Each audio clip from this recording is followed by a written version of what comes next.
What's going on, you guys? Keith Carnes here, and I've been gone a little while, about a couple weeks now. If you are a follower of the channel, you probably noticed my absence, and I'm just letting you guys know that the reason for my absence is pretty simple. I've been very busy, just haven't been able to get around to uploading. That's that. I'm going to end that now. I'm not going to ramble on. Just letting you know it's nothing big.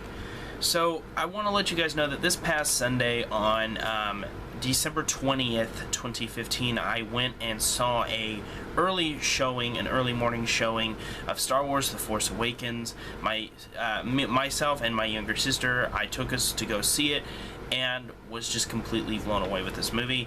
However, there are certain things I did not like about this movie, and there's more things that I absolutely loved about this movie. I'm not going to go over every little detail that I liked and didn't like about the movie, but I'm going to make the ones that stood out to me more. So in an unparalleled type, I'm actually going to start out with stuff that I wasn't overly fond of with this movie instead of going with the good. So let's end on a high note, because this movie, before I start, I just want to let you guys know I absolutely loved this movie, but this movie was not without its faults. It did have certain things that I kind of questioned. It does have certain things that I wasn't huge on. So I've made a list. I was only able to come up with 7 things that I wasn't a fan of. Some is probably nitpicking, but I wanted to come up with more than just like 2 things I didn't like about the movie, and I made 11 main things that I absolutely loved about this movie. So first off, I just want to say that this movie lived up to all the expectations. I mean, there was so much hype going into this movie. I mean, you had stuff. I mean, I have been following this movie since 2012, October 30th, 2012, I think. I could be wrong on that date.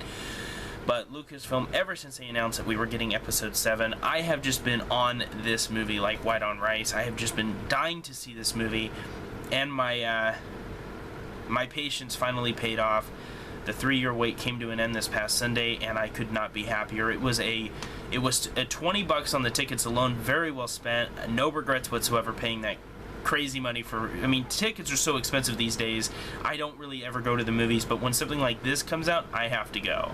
So anyway, let's get into it. So things that I didn't like or even hated. I don't want to say I hated anything in this movie, but there was something that I would almost borderline say I hated. So let's go ahead and start out with the big. Oh, and by the way, this is a spoiler-filled review. I want to let you guys know that there will be massive spoilers in this, so if you haven't seen the movie yet, watch the movie and then come back. If you're on the fence about this movie, go see it. Seriously, you're missing out. Anyway, so number 1 was Snoke was hugely disappointing. I cannot stress that enough, and I have read other people's reviews online, and I have yet to see any real positive reviews towards the Snoke character. Now, we have a legendary motion capture actor, of course, known as, obviously, Andy Serkis. He is a tremendous actor, has done pretty much all the massive mocapping of today. He plays Caesar in the current Planet of the Apes movies. He played King Kong in the 2005 movie, which I was a big fan of. And he's done, one of his most famous roles would probably be Gollum in the Lord of the Rings movies. I'm not a fan of the Lord of the Rings, but I really love the Gollum character. So, this guy is no stranger. This guy is no stranger to motion capping, but I was very, very underwhelmed by this character. When I first saw him on screen, and I think it was General Hux that actually said his name first, and he said Supreme Leader Snoke, I was just like, that's Snoke, really? Now, I know that there's a lot of crazy rumors. I'm not really going to get into that right now. That's a topic for another video, but there's a lot of crazy speculation going on. Some people still think he's Darth Plagueis, but he's just in, he just looks weird because he was in a hologram. Some people are saying it's not even him, it's more like a Wizard of Oz type of thing, where it's going to be a character behind a curtain, and that's just his intimidating look, which to me doesn't really make any sense, because he's only revealing himself to his loyal followers, Kylo Ren, and of course General Hux, so that doesn't really go with me, but I am open to you know, all of it.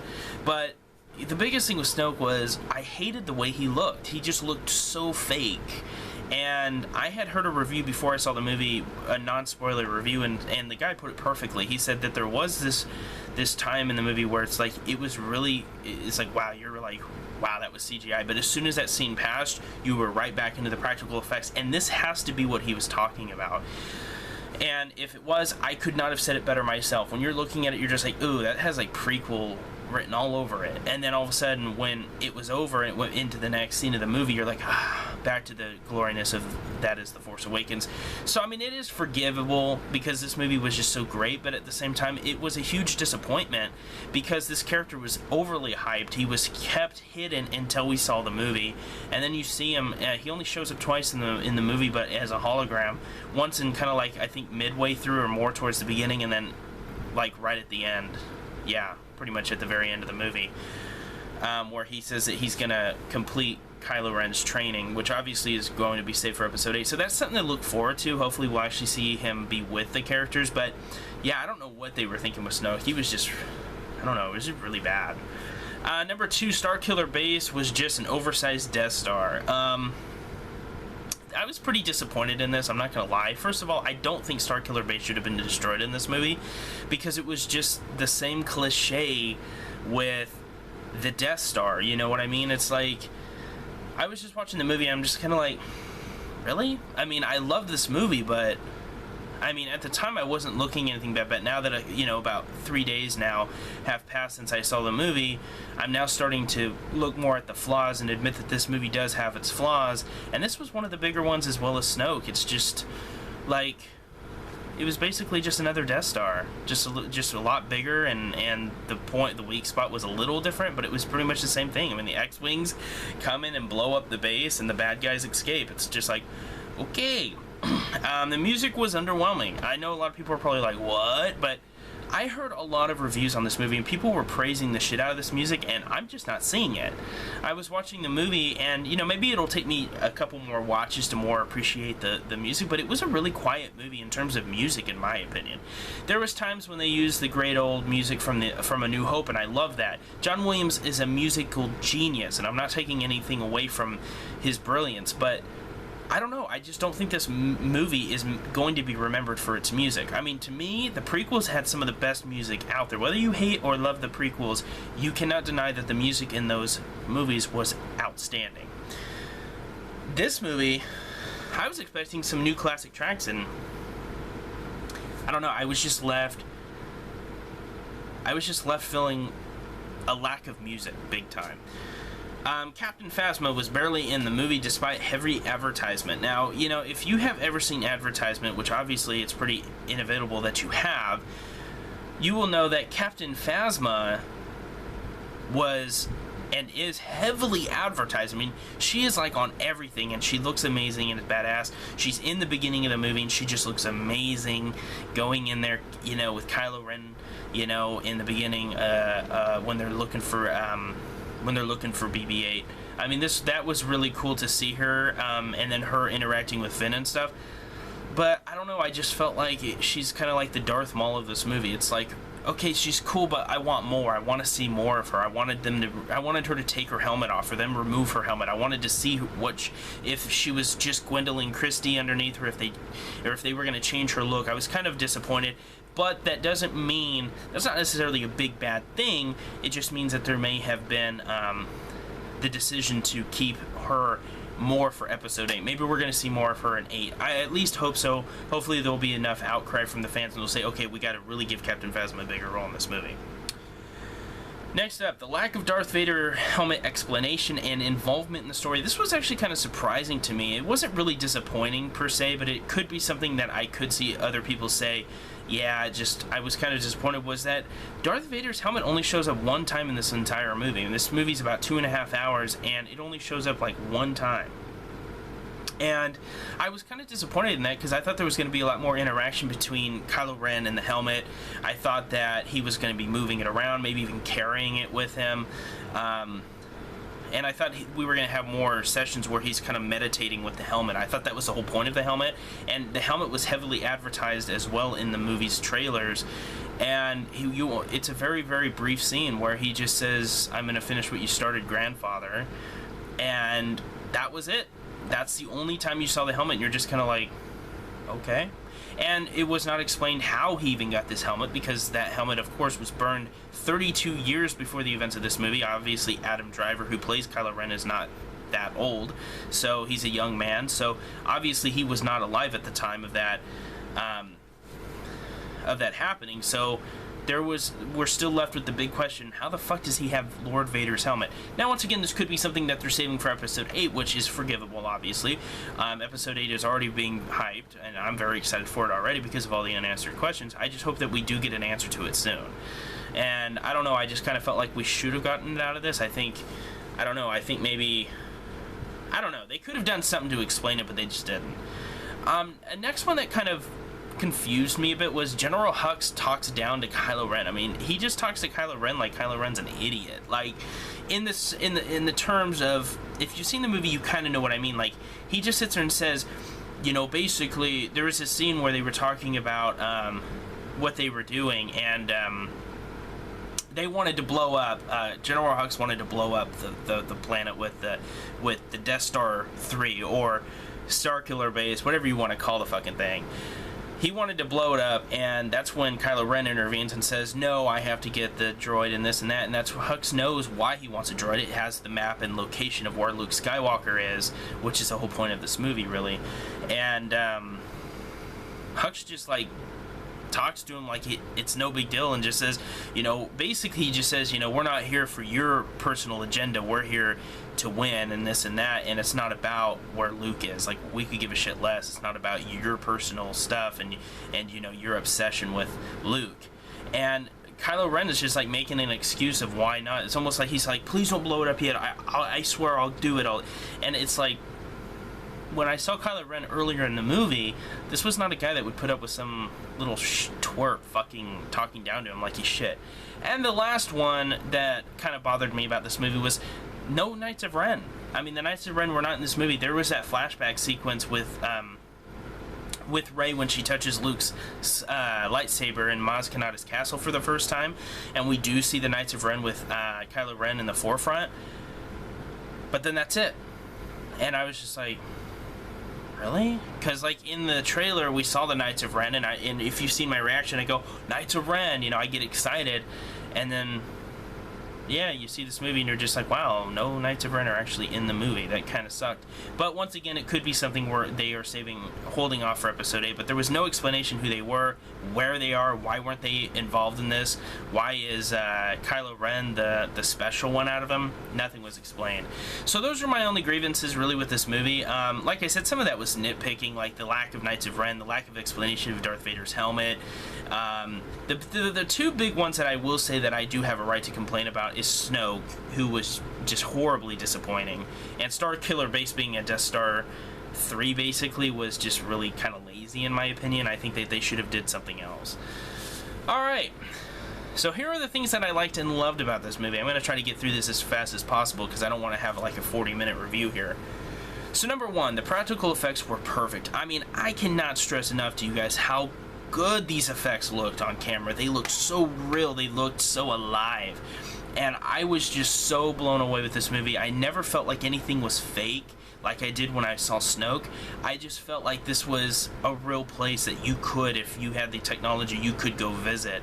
And it was just so cool, and I just get a smile on my face. I mean, I remember when the movie started and we got to the part where in the beginning of the movie where Rey is like scrubbing the stuff that she found out there, and that like robot thing kind of like yells at her in another language. I remember him just sitting there, and I was just like, this is so great. This is just so cool. No more CGI overlord. I mean, over bullshit. No fake scenery. This is all real. It's there. It's in front of her. She's really seeing the robot like we're seeing it.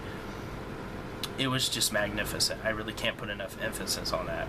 Number two, all the characters were great. I loved everybody in this movie, even Maz Kanata, who I wasn't expecting to care for.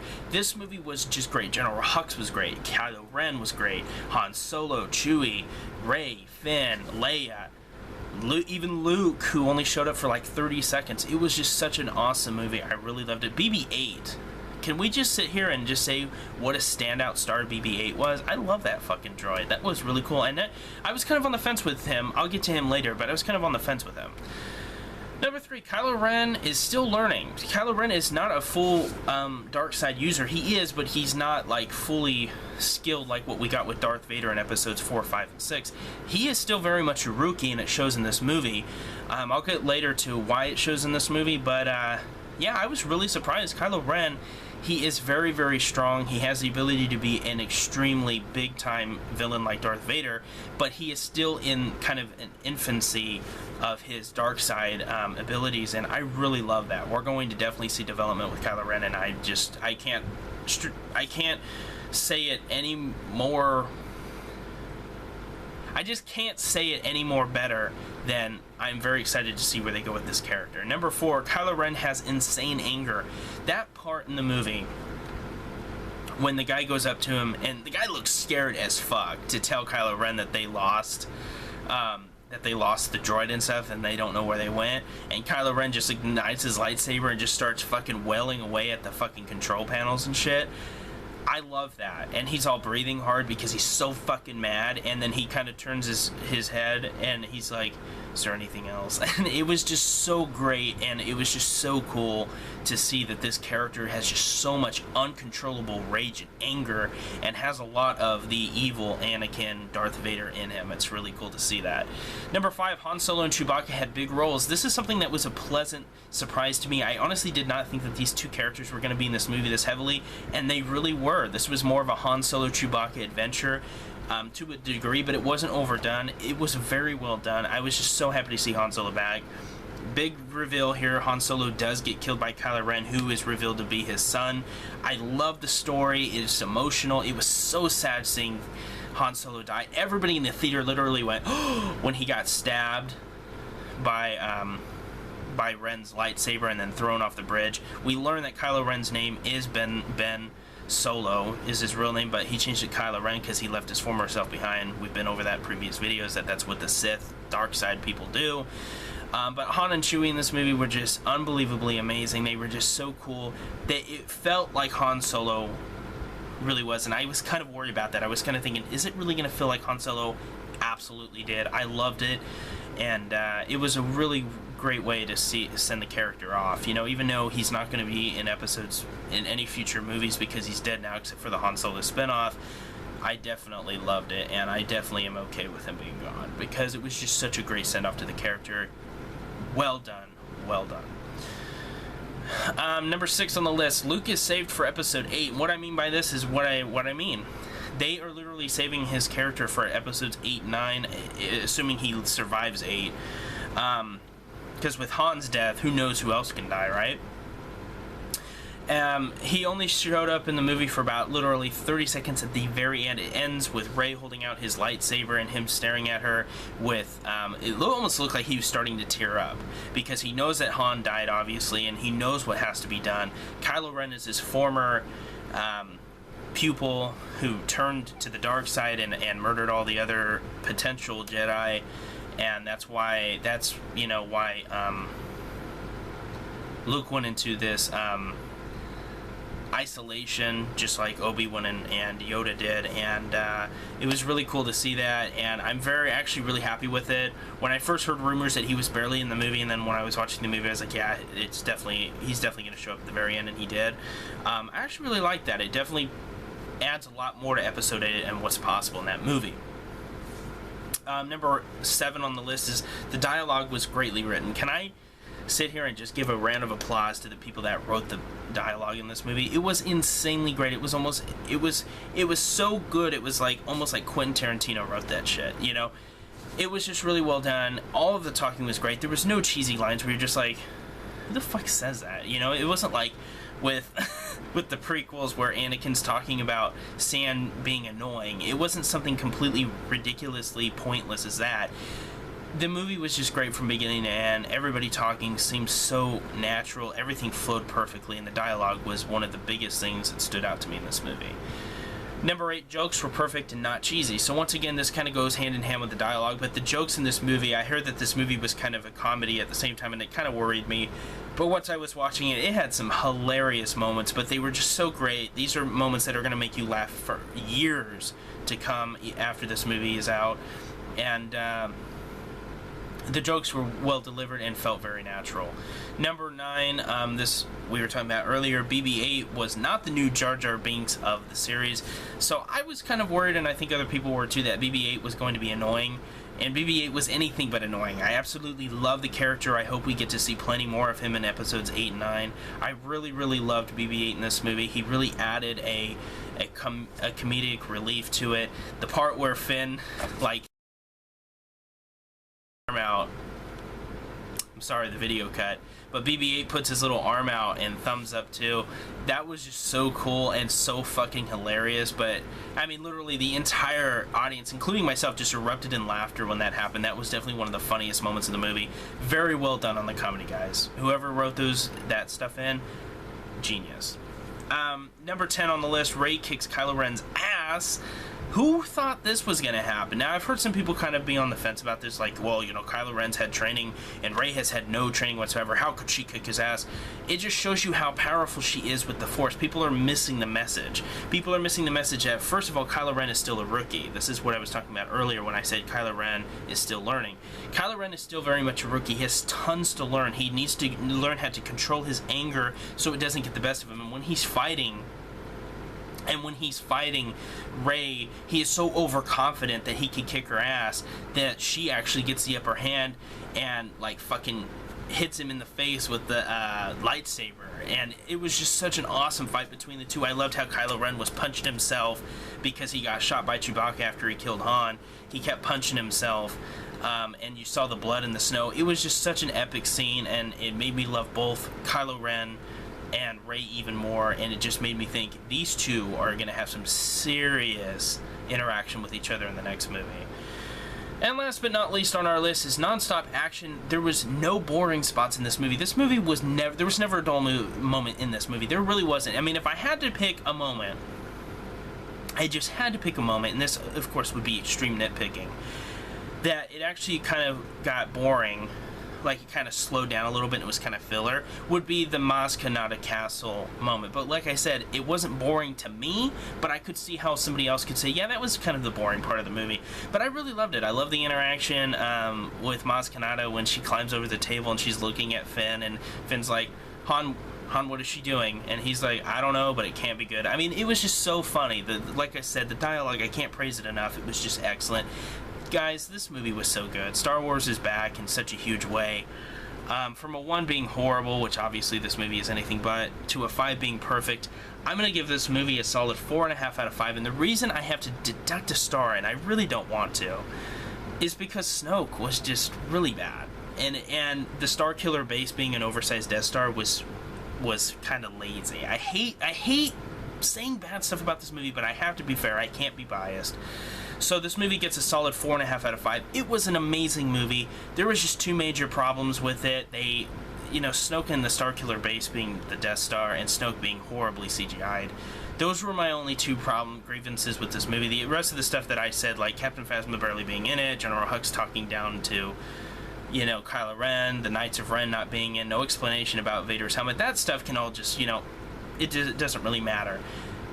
I would have gave it a 5 out of 5 with that, but I have to deduct it just by a half a star because everybody was excited and wanting to see something big with Snoke, and I think I've yet to read a positive thing about Snoke. And Starkiller base being another Death Star, like I said, was very lazy on their part. I think that they should have did a lot more. Now, I know that a lot of people are giving shit to this movie about it basically being a remake of A New Hope, which in a lot of ways I can't agree with that. People are missing the point. This is a new generation. We're not restarting the series, so to speak, because we do have returning characters. Like in this movie, we had Han, Chewie, Leia, and very briefly Luke. We are bringing back old characters, but this is passing of the torch. This is a new generation. This is a new era.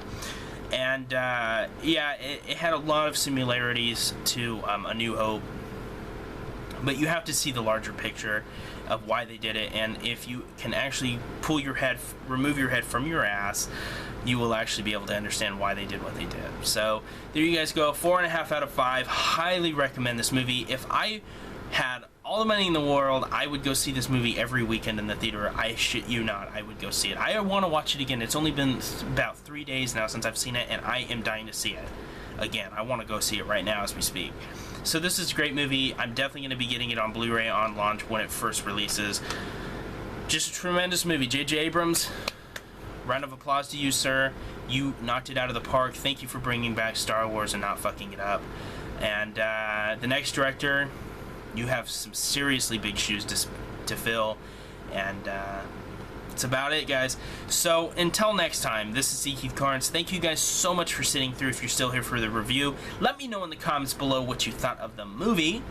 And that's about it. So this is E. Keith Carnes. Star Wars is back, and I will see you guys when I see you guys. That's it. See you guys later.